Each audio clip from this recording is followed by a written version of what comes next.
Academy. I'm Adam Buckler. It's always been our practice at the close of camp meetings and revival to invite our evangelists up for a dinner together, and then at the close of that meal to allow our ministerial students to ask certain questions that would allow them to glean from their wisdom and years of experience. We're so glad today to have Reverend Harry Plank and Reverend Jeremy Fuller with us, as well as Sister Plank and Brother Growler, our own Bible professor here at UBC. And we're going to invite these young people to ask some questions at this time.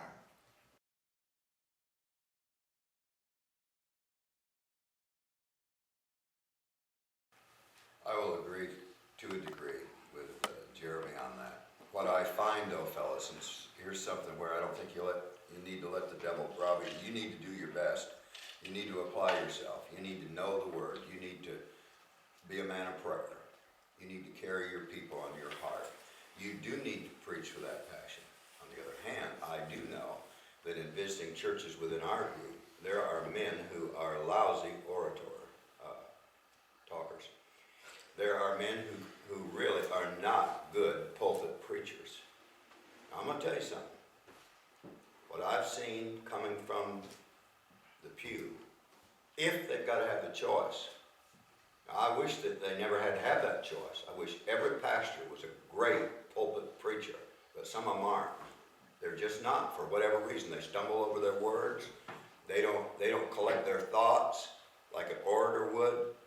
Some of them are not, and I'm not necessarily excusing them, but I'm going to tell you right now that ordinarily the layman, if they have the choice of the eloquence or that love for them and care for them, they want the guy that when their loved ones are sick, they're going to be at the hospital. When grandma dies, they're going to be there with comfort. And I'm not trying to contradict what you're saying, Jeremy. I'm just saying that sometimes, realistically, fellas, don't let the devil browbeat you because you feel like I don't have that eloquence. I don't have the words right at the tip of my tongue. I can't get up there. Oh, when I'm preparing, I preach eloquent in the study. But when I get in the pulpit, I stumble all over myself. And then later think, I wish I could have remembered to said that and that. And some of that can be corrected by what Brother Jeremy is saying, in your note-taking and but we're all different that way.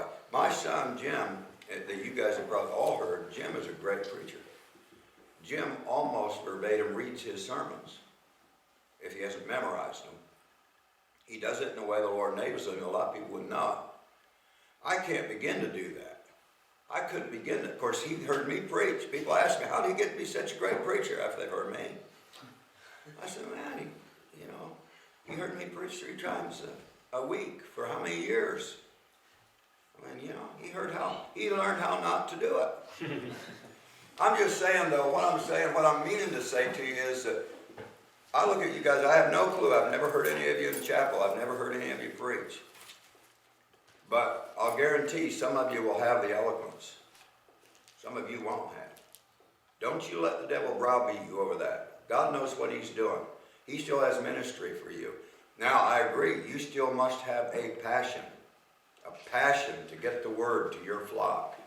But some of you aren't going to be able to do it with the eloquence and the ability. The thing that they cannot stand, though, is absolute boredom. Don't you preach an hour and 15 minutes, absolute boredom. Learn to preach 15 minutes and shut it off. And then start feeding them and putting oil in their wounds. If you can't, if you're that boring a preacher, I don't think you are. Some of you could be, but I don't know. I'm just saying, it takes all kinds. So don't you let the devil put you into a little vial and say, you've got to be just like even the guy that's your favorite preacher. Because, we can't, you got to be yourself. You got to be your crucified self. You got to be what God makes you be. And when he called you, guys, he knew what kind of preacher to make you. You've got to be willing to do like Jeremy said, jump in and do the homework. And yeah, it helps the jitters when you are prepared. But I'm just telling you, I used to know all my poems. And when I got in front of the crowd, my mind went so blank. They didn't do me a bit of good, what I had studied, because I had such a phobia of crowds. And God has greatly helped me. But I still move around a lot so they can't hit me. You know what I mean? You've got to be yourself.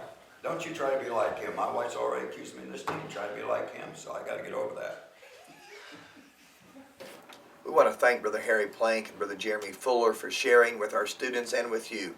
And we invite you to join us again next week as these conversations continue.